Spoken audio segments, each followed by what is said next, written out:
next up is Sally's conversation with Suzanne Axelsson from Sweden. Suzanne and I got to know each other. We met each other, I guess, in person about a year and a half ago. I've known about her and her work for quite some time, and I've always been very impressed with the thoughtfulness and the creativity and kind of the unique perspective that she takes on early childhood education. I've never known anybody who educates herself so much and is constantly open to new ideas and to changing her old ways and shaking things up. And she's not afraid to tell you either, which is one of the things I really appreciate about her. Because when we met a year and a half ago, we actually were at the Play Athens conference in Athens, Greece. And the two of us we were in the same hotel, and we ended up spending a great deal of time with each other. And I don't think I've ever spent as much time with anybody talking early childhood. That's all we talked about from the time we saw each other in the mornings until we went, retired to our separate rooms in the evening. And she is really passionate and dedicated. And so this is an incredible opportunity for you and for me and for all of us to be able to hear what she has to say and what she's thinking about right now. One of the things to keep an eye on is how she talks about stories. How she starts her blog posts with, "This is the story of." And how that's really what the world is, isn't it? It's all of us together, our children, the adults. There are stories all around us. And she talks about it's important to be able to tell our stories, but more important, from Suzanne's point of view, is learning to listen to those stories. And she talks about how important it is that we find ways to help children understand not just how to read and write and state a point of view, but also to sit and honestly and really listen to what other people around us are saying. And I think this feeds right into what her activism that she talks about and her perspective on activism and how we need to be putting the act back in activism. And how she has worked on climate change and other issues, and how right now all of the big issues around how she encourages us to think about, even if we can't do the big things every day, what are the little things we can do each day to make a change in our world and make it a little bit better. I think you're going to get a lot out of this one. I always do when I spend time with Suzanne, and I can't wait to see her again sometime. So enjoy your session. Welcome back to the Play First Summit. I am so excited to introduce to you Suzanne Axelsson. Is that correct? Perfect. Yes. She was raised in the UK, but has lived in Stockholm since 1992, and I'm assuming out of love, marrying a virgin. Yes. And she has a degree. I love this. You have a degree in ancient history. Yeah. Tell me about that. Like, how did you get a degree in ancient history and end up in early childhood? I'm fascinated.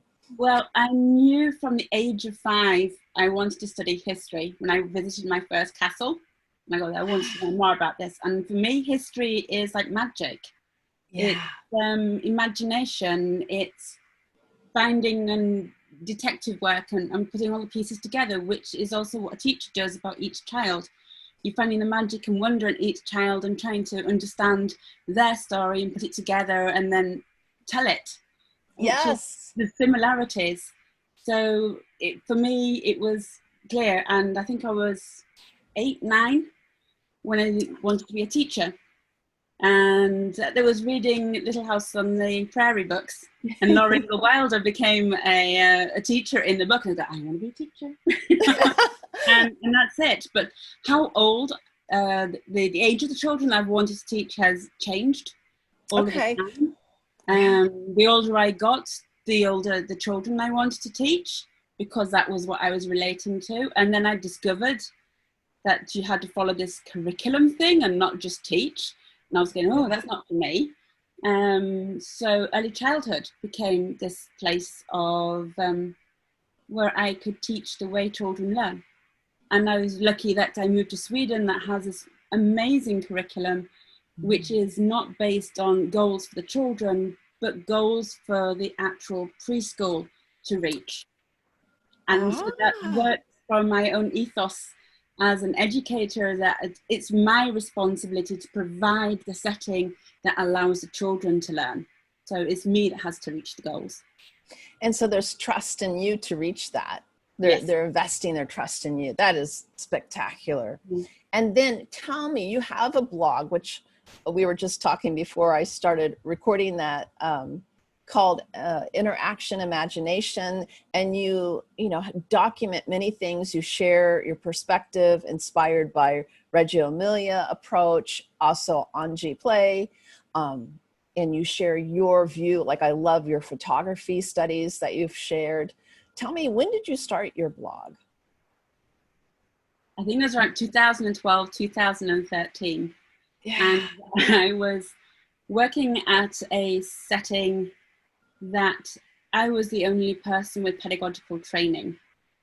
And I wanted to talk about pedagogy, and I wanted to discuss all of these ideas of the projects we were doing, and none of my colleagues were particularly interested in doing that. So my blog started off as a dialogue with myself. Wow. And it just kind of grew from that. So, you know, it's when I need to get an idea out, it's often I sat down and did it, until I joined one of these weird 100 blogs in 100 days thing, and that killed the joy. It killed the joy. Right. Oh my God. Sporadic. And so I realized that I've always written from a place of joy, except for those 100 days. And it's kind of, yeah, it's my thoughts directly onto the computer. It goes fast. It's like I mill over an idea and then it kind of splurges out onto the blog, and it's there, and everything is raw processing. So people are not getting, when they read my blog, a perfect idea of what education should be about. They're getting my process of thinking about education. Which is what actually makes it so dang valuable, right? Like, you're actually sharing your perspective, we'll say, on documentation, or your perspective in following the child's lead. It's very, very true to what you think and feel. So I feel it's such a resource, and I highly recommend people check it out. And we'll have a link below so people can go check out your blog. I think what we got to think about is education is a series of stories. And I have my story to tell. And a lot of my blog posts are called The Story Of, because when I was working with educators in Palestine, and I got to hear all of their stories, and I realized before I went up there because I was training teachers there, I realized that I knew so little about their culture. I knew so little about the pedagogy that their culture is based on, and their history. And it was so inaccessible to me from an English perspective.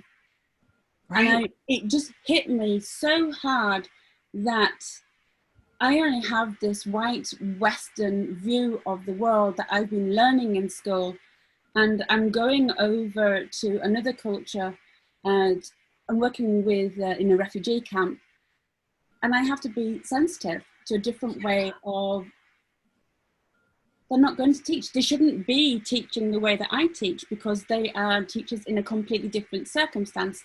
So I spent a lot of time listening to them first to find out, who are you? What are your needs? And how can I best help you?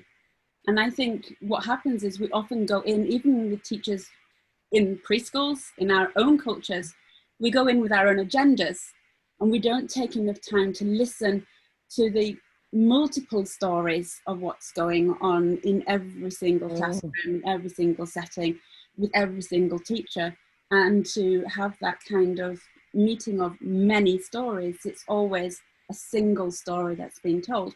And so that's why a lot of blog posts are called A Story Of, because it's just my version of it.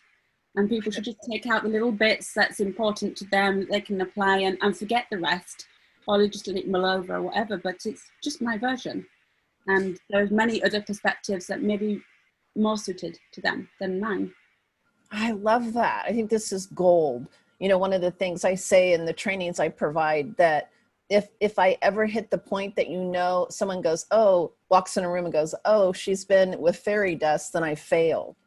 Because it's all about that authenticity of the context, the culture, the community within that culture, that the richness rises. Yes. You know? Yeah, and I think that's been a lot of the problems with the Reggio Emilia approach, is that people have been trying to lift it up package it in a certain way and say, this is Reggio Emilia. And it's not. It's like saying, this is joy, this is love.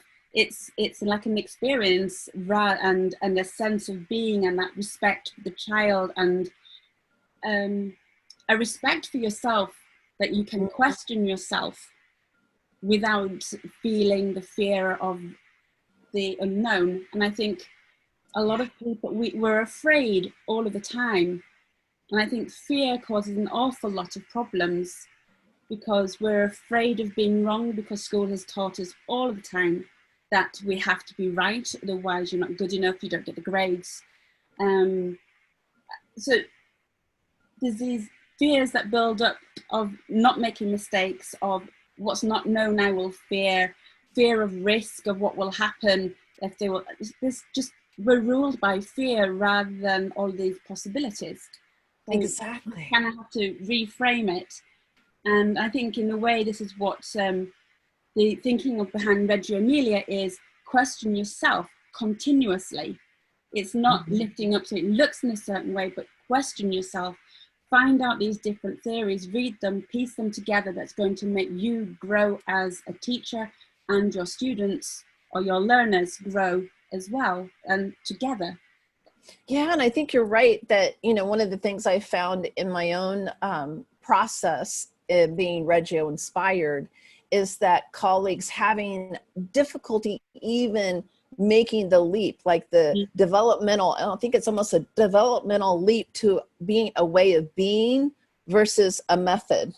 You know, to me, Reggio Emilia is a way of being, yet people are like, they don't get it. They want the steps. How do I get there? You know, there's all these facets. Like you said, one of the most important that I love about Reggio Emilia is the fact, the questioning within a collaboration of other teachers, where it's real vulnerability, right? Real risk taking. Yet inside of that is the ability to expand beyond anything you could see before, because you're getting another perspective. And the idea of dialogue rather than debate. Yes. And I think because debate is not about discussing ideas, it's about getting your point across and crushing the opponent, and about being a better orator. I'm better at speaking at you and getting my point across, rather than let's understand this process and learn from each other, which is what a dialogue is. And that's why I focus much more on philosophy with children, because it's helped the children to listen to each other. And that's what society really, really needs today, is that we can listen to understand, rather than just listen to wait for the silent part so I can speak. And we need to accept that you're not always right. It's okay to be wrong, and to acknowledge that, oh, I'd never thought of that before. And I think philosophy with children really practice these skills with the children. And we need adults like that, because the adults who are trained in debate, they're continuing to say the same thing over and over and over again until they've convinced the other person. And they're not listening to maybe the other person has a better idea. But exactly, they don't know how to listen. That is such gold, the difference between dialogue and debate. This is huge. It's a huge difference. They're two different worlds. And I absolutely love, you know, philosophy for children. Like, that is a powerful idea. Really powerful. How did you come to that? Well, I started at a preschool that was what they were going to base everything on philosophy with children, and it was called Philosophica, so actually called philosophical. And the idea was to try and promote a way of being where children listen to each other, respect each other, value each other's opinions, and also become secure in being able to deliver their own opinions. Yeah. Because if you are learning to listen to somebody else, then you also know how it feels like to be listened to as well. And I think very often what we're focusing on all the time is children to speak and read. So it's all about things going out, but it's not training them how to actually listen. So, and we need people who listen. And if you think about communication, there's lots of research about what communication is built upon. And you know, it's listening, it's reading, writing, and speaking, and that's the order it comes in. It's the biggest part is listening, then comes reading, then comes writing, and last is talking. And all the focus in school is on writing, talking, and reading. And was it 45% is listening? There are no listening lessons. No, there isn't. And philosophy with children was not only a listening lesson for the children to learn how to listen to each other and value and be aware that you could actually have a different opinion from someone else and still like them. It was also a really good way for the teachers to learn to let go of their own agenda. Because during the actual philosophical dialogue itself, the teacher was not allowed to have an own opinion. You weren't allowed to direct or moralize. The idea was not to have a teachable moment in it. It was an area that belonged to the children to discuss and air their opinions. I only facilitated it so that when children weren't understanding each other or were talking each other's mouths, they could understand like the routine and the structure of the dialogue. And when it flowed, I was silent. But when they needed help, I was there. And when there were two when they started, and so I was very active in the beginning because their verbal skills were very low, to have in-depth verbal dialogues. So a lot of the conversations or the philosophical thinking would be through body language or through other activities as well. So it was exciting because I had the same children for 4 years as well. Oh, So wow. I could really see how they developed, and I would ask the same question at the same time of year. At the beginning of the year, I'd ask about fairies because I do the International Fairy Tea Party. Yes. And I'd always ask them if fairies were real or not. And so then we could compare in previous years. And they would laugh about their previous answers and realize, oh, my own thinking has developed in this way. And it was a brilliant way of doing it, and to really see that the children could see their own learning. It became visible. I have goosebumps. That's amazing. Like, oh my gosh, every child should have that. I mean, really, that continuum of many years with the same, you know, it's one of the reasons I love the Waldorf early childhood is, and I was a trained early childhood Waldorf teacher, is that staying together, that growth together, the older ones, you know, even mixed age, you know, it's beautiful. Yeah. Yeah. Really beautiful. It's wonderful when you have good chemistry, but it's like my children, my twins, my girls, they got a really lazy teacher for 3 years, and it's not so good then. It's exactly the truth. It's great for a motivated teacher who really wants to connect and understand the children's learning. It's less great for a child who gets that teacher who goes there to earn the money. And yeah. and I think what you're pointing to as well, I think one of the fundamental foundations that we all talk about is, you know, first education is relationship. And if the teacher isn't committed to the relationship with the child, there's nothing really going to happen there, right? Like that is the launching point. Yeah. So that's a good point. David Hawkins with the I, thou, it. It's the teacher, the learner, and the actual project. They all have to be interested in each other for the learning to really be truly powerful. So yeah, definitely. Relationships with the project, relationships between the humans in the group. It's learning and play is an ecological system.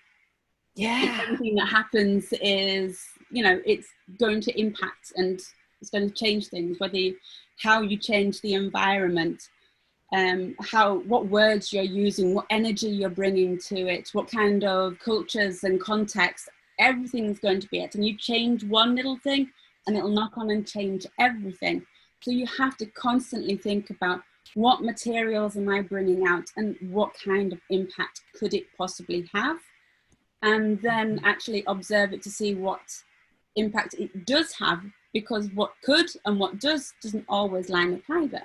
And that's the beauty of documentation, because the more you document, the more you're observing, the more you're understanding these processes, the better teacher you become, because you know what kind of things to add, because you understand the children and how they're going to interact with these. And every once in a while, the child will throw, you know, a curveball and you take it by surprise. But that's life, isn't it? It is, totally. Well, I would love to find out how it's gone with COVID in Sweden. You know, how's it worked out? How is it impacting the children, the parents, the educators? And is there anything you wish Sweden would have done differently? Or is it all going okay? We'll find out when it's all over, kind of thing. Yes. We never closed down. So the preschools and the schools up to age 16 have stayed open the entire time. Wow. Yes. Wow. Only gymnasium, so from 16 to 19, the last 3 years, has been closed, and university. So I did online. When I was teaching at university, I did online ones then. And that's going to continue for university until mid-October. So I have to do all of my courses in early autumn online too. But I think my son will start, you know, I think it's high school, the Americans say, you know, the last 3 years of schooling. I don't know what you call it, gymnasium here. Yeah, high school. I think they're actually reopening them after the summer holidays, so he can start then. So it's interesting. But preschools, yeah, I've been going to work, looking after young children who have been allowed to play with each other naturally. It's been extremely weird looking at all of these circles on yards with children being forced to sit in them, because I think when our children have played normally the entire time, and I've never seen our children as healthy as they have been during the COVID time, because no teacher was allowed to come sick or with a slight symptom. No child was allowed to come sick or with a slightest symptom. Everyone respected that. And there was no like parents sneaking in the right. the fever medication so that their fever went down, and it kind of, and you have to phone them up and call them later. There was none of that. Usually every February to March time, you get tummy bugs going around. No tummy bugs. Yeah, I've wiped 2 snotty noses this entire time. 2. And normally you're wiping like 20 noses 10 times a day. 1 wipe each. And I would call the parents. As soon as you wipe the nose, you throw it away, you sterilize your hands. You call the parents come and pick up, and the child's away, and until 48 hours of absolutely no symptoms, and then they're welcome back. So in a way, I think it's kind of more nerve-wracking getting to work than it is being at work. So take public transport to get to work. And, you're there, you're not touching anything, no doors and no seats, no nothing. You just kind of but everyone's kind of well spaced out when the opportunity is there, but there's not enough trains always or buses to be able to be spaced out with the physical distancing. I don't like saying social distancing. I think physical distancing is what we're doing. We're physically distant now, but we're socially close right now. Right. So I think the social distancing is an extremely negative way of looking at it, and making a lot of people feeling very isolated, because they suddenly feel socially isolated and distant rather than we're being protective. So words are important. Words are important. They are. And so did you have any mandates? Did you have to wear a mask when you went out, or was there any like restrictions on movements or anything restrictions like that? On movements? Yes, we weren't allowed to travel abroad very quickly. We weren't allowed to travel within Sweden very quickly, because I live in Stockholm, and Stockholm was the worst hit area. So the rest of Sweden goes, you're not coming anywhere near us, kind of thing. Right. A month ago, we were allowed to travel up to 2 hours away from our home.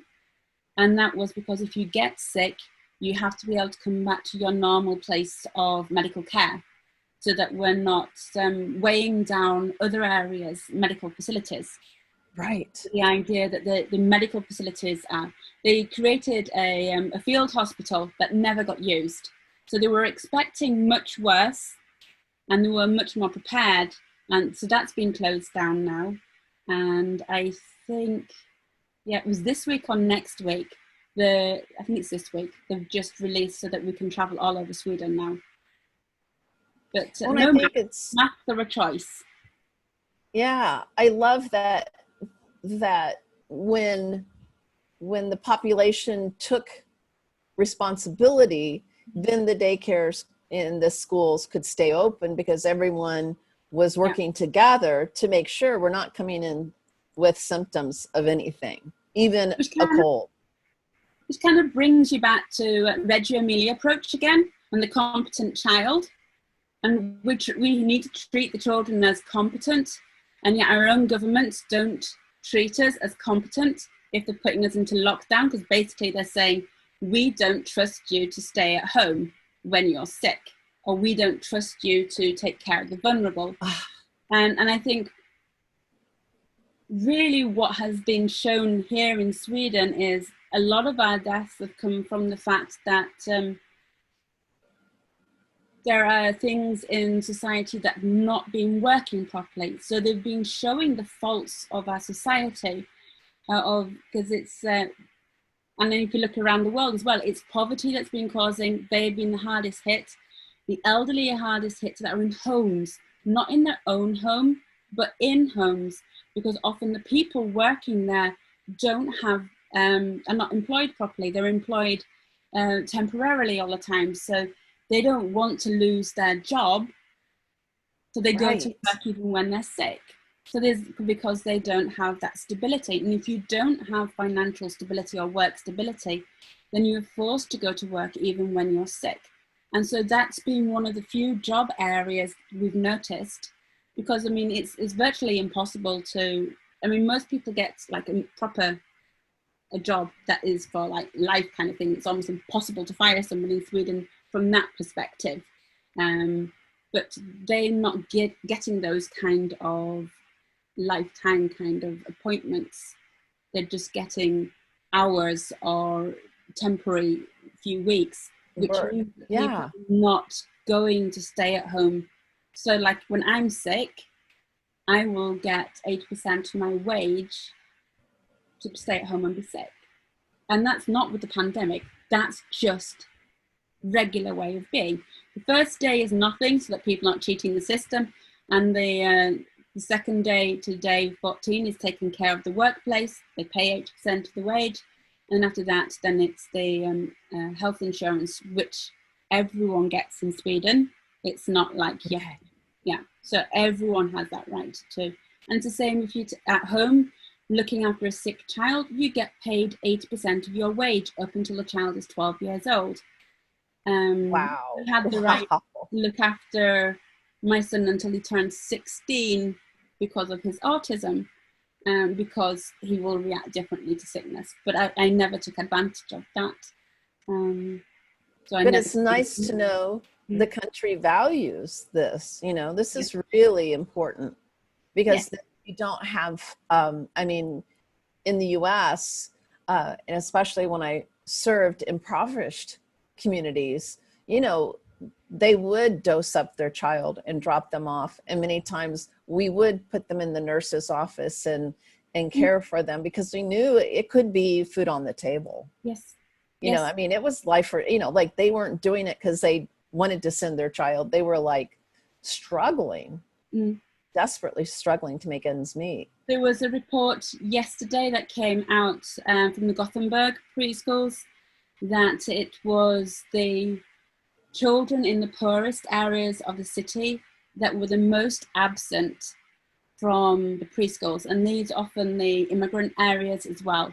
And part of this is fear and distrust that of the preschools were safe, and part of it's so everything is so complicated. There's so many stories, and so what they've realized there as well is if we're trying to find some kind of equality for all children, then when the pandemic or something like this happens, you see where all the non-equality is.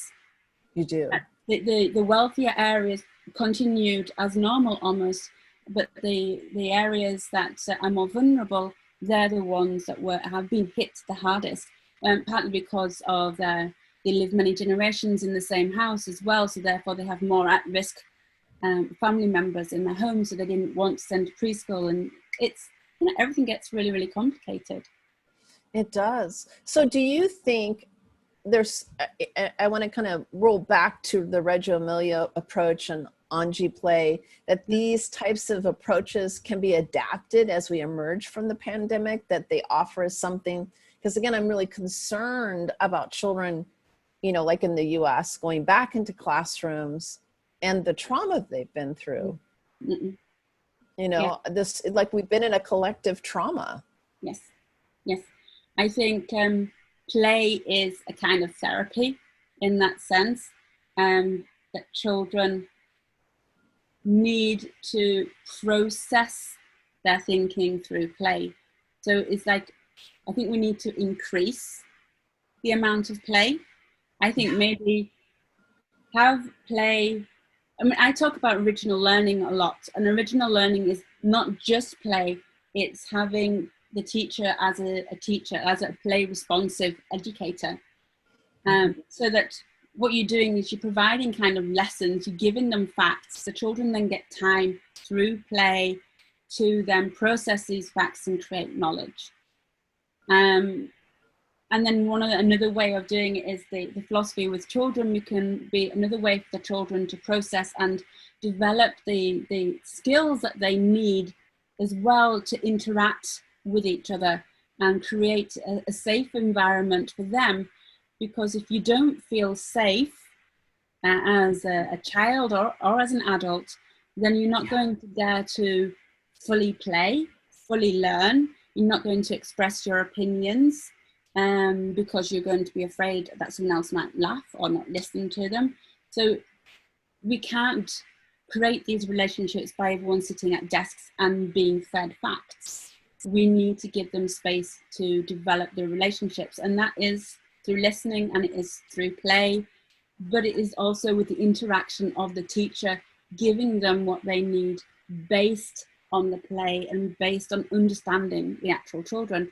And I think that's what happens both in Reggio Emilia and in Anji play, is that there is time for the children to fully immerse themselves in their own play where the teacher stands back. And then there's also times where the teacher comes in and interacts and supports and facilitates the learning. So it's not one or the other, it's this interweaving of teaching and learning and play. And I think all of the time what we're doing is we're separating and filing everything into nice, neat piles. And maybe what we could do from this pandemic is, instead of having everything sorted, we can start mixing it up and find a different space to play. I mean, the Reggio Emilia approach, they had an exhibition that's been going around several places here in Sweden at least. It has also been, I think I've seen it in Canada, called Border Crossings. And it's the idea of like the transversing from one to another. It's not digital or nature. It's that space where both meet. It's not learning or play. It's the space where they meet. And so you're not excluding just pure learning. You're not excluding pure play, but you're also finding a meeting space where these can meet, and science and art meeting, that everything meets. It's this border crossing. What we need to be doing in the preschools and schools now is, how can we create these learning environments which have this border crossing, this area where there's no longer a defined border between play and learning, between recess and class, but there's something that's in between, this grey zone of learning through the way children do, which is, I think, is original learning. Like, you know, when babies play with their hands, Is it play? Is it learning? We know it's learning. Yeah. It's play, because it's that joy. And that's why Malaguzzi says nothing without joy, because if learning is with joy, then it becomes play. I know when I'm learning, it's like play. Yeah. Because there's joy in it. And so how can we inject that joy? And as you were saying before, wonder is so important. And these are all like, when I'm doing original learning, it's wonder and it's joy and all imagination and knowledge, risk. All of these get mixed up and need to be woven into this fabric of original learning. And so we have to kind of rethink what education is going to be. I was listening to Rosie Braidotti today, and she was talking about now is where we are ceasing to be and becoming. And I think it's what we are, this amazing possibility of schools, of we could possibly cease to be something and become. And it's not that we should forget the ceasing to be, because that has brought us to where we are now. Right. But we should also think about what we could become. We don't have to continue. We can, continue in a different way. So I think we're at this really unique place of now where we could cease to be and become something else. And I think it also comes back to, like, my daughter wrote for the June Time magazine. They were interviewing climate activists, about the word hope. And Isabel was not keen on the word hope. She said, I don't have hope. What is hope, really? And we've talked about this a lot at home, about hope is putting power into the people's hands. What we need to do is act and believe. We need to put the act back into activism. We don't want to hope there's going to be a better future of the pandemic. We have to believe that we can make small changes. We need to make small acts to make that change. And we can't do it just by hoping. We've got to act upon it now, and to make these changes and not put it in the hands of others, but everyone take their responsibility of doing that, to not focus on all the negatives and everything that's going wrong, but start to think, like, have an affirmative attitude of what differences can we make? What small changes can we do? How can we demand that the school system or the education systems change? As a parent, we need to, because parents have so much more power than they can imagine. But what schools do, and say this as a parent of special needs children, they separate us, so we have no power. And you go in and you feel alone constantly. And they're saying, oh, we're doing this, this, and this. And they don't do all of these things that they're supposed to be doing. And, I've cried buckets over this. But every once in a while, you meet up with the other parents. And there was a teacher that had basically bullied my son. And collectively, in a meeting where all the parents got together and they all mentioned it, they got rid of that teacher within a month. Because, 30 of us together, we were too loud. Our voice made a difference. And the problem is, everyone is making us feel like individuals. It makes me think of Harry Potter. Where Voldemort says, he's trying to make you feel alone, but, you're not. Yes. It's so true. I think this is so, and I think you're nailing what my feeling is parents have the power to transform our educational systems. I think it's the most powerful point we have in transformation and bringing play-based as the gold standard universally for young children.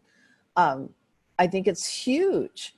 And you're right. I know in the US with special rights children, it's really a checklist, and the time they get with a teacher who attends that is tiny when they're young. Yes. Tiny. Yes. It's, it makes a huge difference. Every small little change of parents becoming aware. And the problem is we have to kind of unschool the parents because there's a safety in what you know. So because they've all been taught in the school system and been taught to be afraid of getting it wrong, and they want to do the right thing for their child, and they want to be the best parent ever, and they don't want to be seen as a failure in their parent. So it becomes really hard. And then the schools isolate them from each other, so they don't really talk to each other. And then parents are, it's so complicated. And is. Together we're stronger. And it's the same when it comes to listening to stories. I mean, we need to listen to all of the stories of like Black Lives Matters, Indigenous people, all of these things that we need to start listening. We need to make space to listen. And I think, because I keep hearing people saying, oh, we need to give them voice. Well, they have a voice. Mm-hmm. They already have a voice. The problem is that we're not shutting up to listen to it. So we need to learn to listen. So we're coming back to listening again, which is philosophy with children helps that listening process both for the teacher and for the children. And losing your own agenda to learn to listen to somebody else's story and pick up the multiple perspectives of what society is actually about, rather than the one that's been fed to us in the school that our entire lives. And it takes a while to pick it all out and to say, okay, this is why I've been thinking the way I've been thinking. Can I think a new way? How can I think a new way? Who do I start listening to first? I think that's so, what you're saying again is gold, because one, every story matters, right, to hear, and that we don't have to agree with everyone's story, but their story still matters, right? Yes. Like in the classroom, like every child's perspective, when a child comes to you, you care deeply about what they're telling you, regardless of their perspective you feel is right or wrong. It's not the point. The point is being heard. It's like if we could, as a globe, begin with being listened and heard for its own sake. Yes. Just in its own sake, it's enough. Yes. If you We don't think have to about prove anything. pre-verbal children, they're extremely skilled listeners. And what we do is we train out that listening from them, because we say, talk, talk, talk. And they can think in very complex sentences, but they can't always say it. So I was looking at a report about digital tools and about how young children can get across quite amazing thought and opinions when using like iPads and touchscreens and stuff, because they can't use their fine motor skills to draw or write or use computers, Right. But touch screens, suddenly they can draw and create things and share a whole different way of what's going on in their head that we've never had access to. So we always thought there was nothing going on there. And suddenly, wow, all of this thinking. And at the same time, there's all of this research that's saying digital tools and screens are bad for the really young children. Right. They shouldn't be accessing it. Right. And why shouldn't they be accessing it if they're accessing it in a way that is not consumerism, but is productive and allowing the child to communicate their own creative opinions and thinking processes, that then it's not harmful, it's enhancing. So it's not about the actual screen, it's about how we as teachers have. And again, children are digital natives, and we adults are didigital immigrants, because I wasn't born in a digital age. That's so good. I love that. Age, and we have to relearn this language. They have a whole world that they belong to, where digital tools, seeing people on mobile phones, it's like, I still remember the days of walking around Stockholm and freaking out when people were talking to themselves. And it was the first hands-free phones. And I was thinking, in the beginning, you thought they were slightly mad for doing it. And now no one reacts. I remember. Yeah. No one reacts. It's a normal reality. And my children have never experienced a world without hands-free. Right. So it's like, they never had that experience of that, those crazy weeks where everyone was talking to themselves. And I've had to relearn a whole new language to understand what is digital play and how can I use this in a play as a play responsive teacher. And that's where I feel Reggio Emilia approach has been groundbreaking, like nothing less than groundbreaking, how they use the digital really as an enhancement of play, as a tool of play. Yeah, it's stunning. I think all the time it's about, I think adults, we're very limited in our way of thinking. We see a playground and say, oh, it can only be used in that way. And they don't see that children can go in and they can use it in multiple ways. And we're always saying, go up the steps, down the slide if you can. And there's so many ways. And sometimes you see signposts on playgrounds saying they can only be used in certain ways. Don't climb on this. And the whole purpose is to get up there. And I've seen children, like, that's their goal in life for half a year, is to get to a certain place on a roof of one of the playhouses, and the joy they have. And it's like, I am one of those teachers that, you know, I don't care what other adults think. If the child is competent enough to get up there and get down from there, then they should. But I'm not lifting them up. They have to work themselves.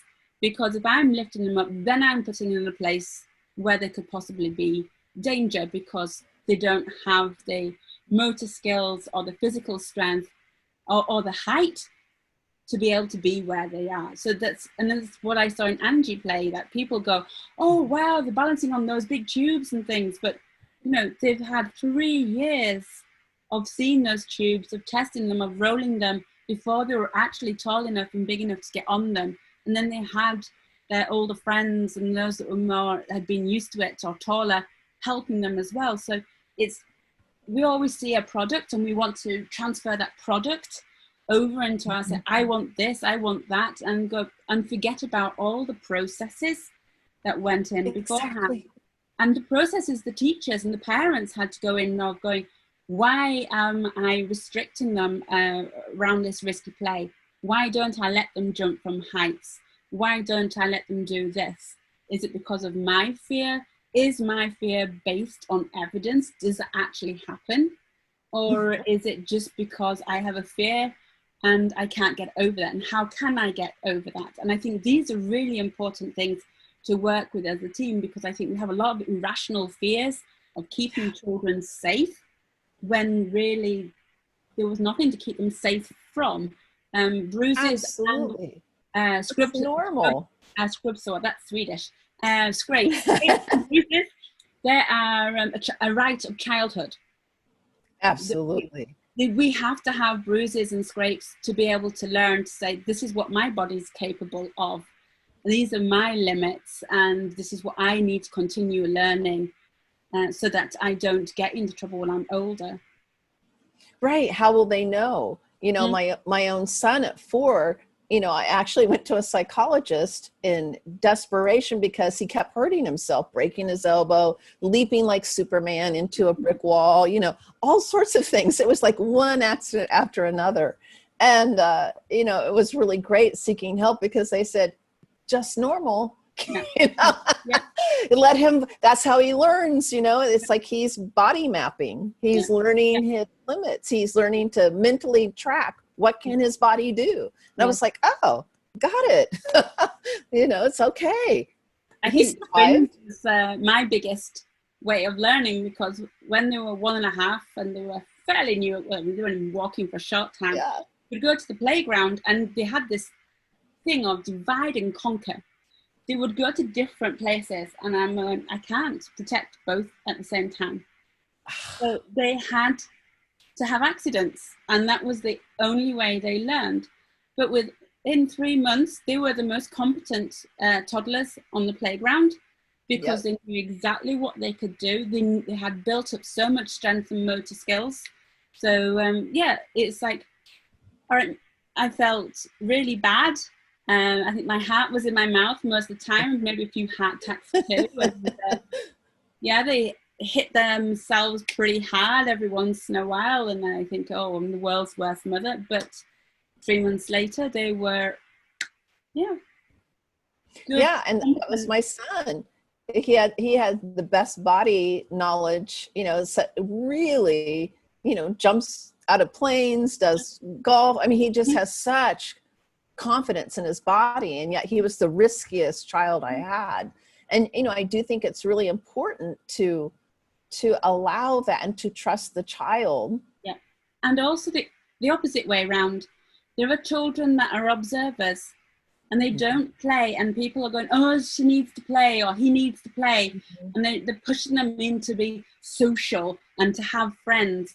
And I think for me, the biggest moment in my life was in this kind of topic was when I was at the library and my son started speaking English with another boy there. And there was this little girl that kept following them, fascinated by this English language, and just followed and stared and followed and stared. And after a while, her father came over and says, do you want to come and read a story? And she put her hands on her hips, looked at him in the most indignant way and said, but I'm playing. And it's like my jaw was dropping because it didn't look like playing. But that gave me the strength that when parents were worried about that their children were not playing together with others, and I could see that they were an observer and not being excluded, they looked very different, that to say it's okay. What they're doing is they're decoding play. They're learning how every other child here works, how they play, how they interact. And it was amazing because those children are given that year or so to just observe. They end up being the strongest play member in the group because they understand everyone, and they become the best leaders because they don't take over enough power. They make sure that everyone is playing to their optimum level and to encourage the best play ever. It's like, what we're doing is maybe by forcing children into play too soon because you need to be social, we're destroying that child's ability to decode play and to become amazing leaders. So I think you learn a lot just by observing and listening. Yeah, like as teachers, we need to learn and listen. We need to take our advice from the shy children, maybe. I agree. And I love this because, again, every child has their own disposition. And how do we feel when we're, like you're in a group of like in the US, I've been in a group in a PD where we're all going to do an activity together and I'm not up to it. And people are, come on, do it. And I'm not feeling it. It doesn't feel good to be shoved into something and to be talked to like how I feel is not okay. Yes. Why can't we give children the same respect that, hey, if they're not in the mood, they're not in the mood, and let's honor that. To me, it's so fundamental that why would we expect it to be okay to, and you see it all the time, shoving children into things. Yeah, yes. And I think it's a very normative way of looking at play. We have a very narrow definition of what play is and how children should be playing, and this is how they should be doing it. And if we're trying to look at the complexity and the many stories that we've been talking about now, there are many stories of play. There's the 100 languages of play. There is 100 languages of listening. There's everything has many ways of being. And this is why I end up using original learning instead of the word play, because I found it was impossible to define play, because when I've had philosophical dialogues with children about play, 4 and 5-year-olds, their definitions were nothing like what I was. And they were telling me stuff like, that wasn't play. We were working then so that we could play. And I was like, it looked like play to me. So it's like, it's so interesting because we're always going around and describing children's play. And yet we very seldom actually ask the children what play is. And then we try to force them to play the way that we have defined it, and that they're play dysfunctional if they don't play that way. When I listen to you, Suzanne, I hear, goosebumps, the power of walking in the classroom with curiosity and no prejudgment of the story that child's carrying. I have plenty of judgment. I am so aware of my own agenda and my own bias and on this, that but I'm trying constantly to try and like put it on a shelf for a while. That's it. And is being aware of it, and it's not, and not being ashamed of it, but to say, look, I'm still working on it, and bit by bit it's going to get better. And the more stories I listen to, and the more stories I get access to, and the more space we create for those voices to be heard, the easier it's going to be for me to understand my biases, and for them to no longer be a bias, but just to be an understanding. And a story that you're telling yourself. I might, like you hear in, you know, especially in the academic school I worked in, you'd hear a teacher saying, you know, that child's just manipulating, you know, my assistant, and, you know, she doesn't realize she's being played, and, you know, and there's this story about the child and what they're doing. And I think it's so, I just love the way you're using the word story in that, because it gives me a way of really navigating this, that my points of view, my biases, I might have a bias with the child, and I can look at it like, all right, here's my story about that child. I'm going to set this down here, which, you know, whether I'm journaling about it or just thinking about it, and then come again with curiosity, with wondering, you know, what is the story here that this child's carrying? Because I've got mine, I'm clear, right? I think one of the really helpful things to help children with this process of dealing with different stories is that I will tell, like, the Three Little Pigs or Little Red Riding Hood, the really traditional stories, because I think everyone knows them so well that they're very easy to start playing with. And then instead of saying the Three Little Pigs and the Big Bad Wolf, you can go the Three Little Wolves and the Big Bad Pig. Or I've done one about this a storybook about the three little aliens and the big bad robot. You can tell the story through the wolf's eye, which could be that he was coming with gifts. We had hay fever. I did this with a group of children once, and they decided that the wolf had hay fever, and then he sneezed the doors down because he was trying to give them a welcome bouquet of flowers, and it didn't work well for him. So, you know, to try and think about Sleeping Beauty. If you give children, why are you excluding this one person? What evidence do you have to exclude that one person? If you were having a party, and this is very relevant to young children who are always going, you can't come to my party. So who's allowed to come? I come with like a collection of different figures of, you know, ones that are traditionally evil looking, and ones that look pretty, and animals, all sorts of different kinds of characters and robots and things, and say, we're going to have a party. Who's invited to the party? And the children will select who's coming to the party. And then we'll start asking about, well, why can't they come to the party? And we start having dialogues about who we're excluding and why we're excluding. And how can we bring them in? What do these people need to be able to come to the party? How can we help them? And I think we need to start thinking actively about, how do we change the stories that we have? How can we see different perspectives of stories in the ones that we're really, really familiar with, so that we can create a possibility for children to listen to more than one version of a story. So that brings me to my final wondering with you. Have you, since you've been not, you know, school never stopped, you continued to go and teach, have you seen different stories that children have carried about the pandemic? How has the conversation gone? I'm just curious how that has been for them. Did they bring stories in?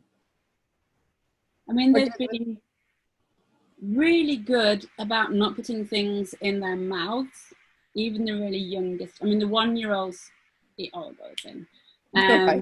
But the 2-year-olds, which, I mean, people saying 1 and 2-year-olds couldn't do it, but the 2-year-olds can stop, and they helped each other. So it's not something I would say, don't do that.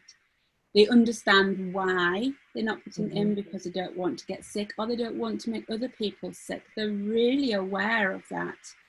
And they feel a little bit like a superhero to be able to process this, that we're helping someone else. And I think this is And then I've met other children and other teachers that have been very scared about the whole process. So it's being just like an everyday thing. Everyone reacts in their own way. Some people come with fears, some people come with a superhero attitude, and you have to try and meet all of the, and it's not just the children, it's the adults too.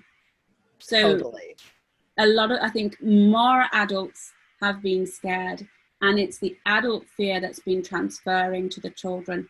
And I think this is what we're going to have to deal with, is how can we support the adults, the teachers and the parents, so that they can be deal with their own fears of their children going back to school. Because I think sending them back after being in lockdown must be so much more scary than having continued the whole time. Absolutely. Because you build up the level of fear in a completely different way than what we have here in Sweden.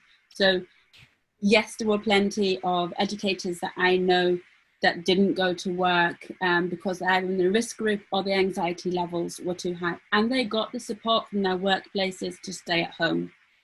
I know I was at one preschool a couple of weeks ago doing a training, and there they were trying to reintroduce their risk group teachers, and thinking about they won't be the people who are opening. They will start later in the day because the transition from home to preschool is the most sensitive, and that's the time when children need the most hugs and most attention. So they won't be there. They won't do any of the toilets, nappy changing, diaper changing. So all of these things where there was a closer and more high risk, they were working on finding the routine so that she could have a meaningful work with the children without these risk moments. So you were thinking about the routines of the day. So how can we create this so that it's normal for the child but safe for the adult, and the adult is therefore not transferring fears over into the children? Really important. Really important. I think it's crucial to look at our fear and our anxiety walking into the classroom, because children have radar.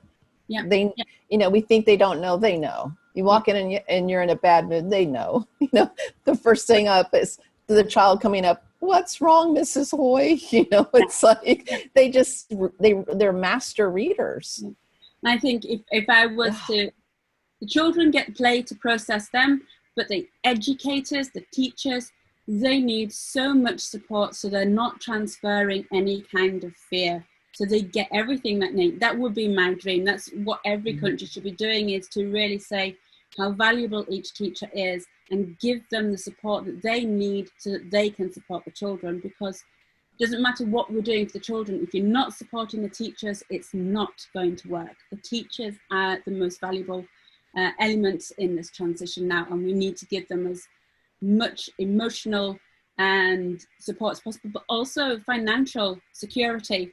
Because if they're having to worry about their financial security, they are not going to be able to give the emotional support and be able to teach the children in a safe way, because they're going to have their stress and these fears, because the pandemic has hit everyone financially really hard. So I think there really needs to be some kind of initiatives for teachers, especially. I think I look in America, and I think they're very low wage. I mean, you have to have 2 jobs to survive. I think that's not a forward country. No. I feel it hurts to know that I have fellow educators in other countries that have to work 2 jobs to make ends meet, because education is like, it's complete, it's full time, it's busy in your head, and it's also the most important job we have in society, which became very clear in pandemic, how important teachers are, and therefore they need to have the wage that reflects that, to give them the financial security to continue the excellent work that they're doing. Absolutely. Yeah. I, as a tenured teacher in public school in Oklahoma, which is at one of the lowest paying in the States, I did not make enough to survive, as a single woman. Just didn't. Wrong. It's wrong. No one should be put into that situation. Yeah. Everyone should have a livable wage, not a surviving wage, a livable wage. Absolutely. Well, this has been a spectacular conversation with so many golden nuggets in it. Thank you so much for sharing your heart, your wisdom, and, really some wonderful golden nuggets to take away as we. Thank you for being you and for creating a safe environment to talk and share. Thank you. This has been amazing.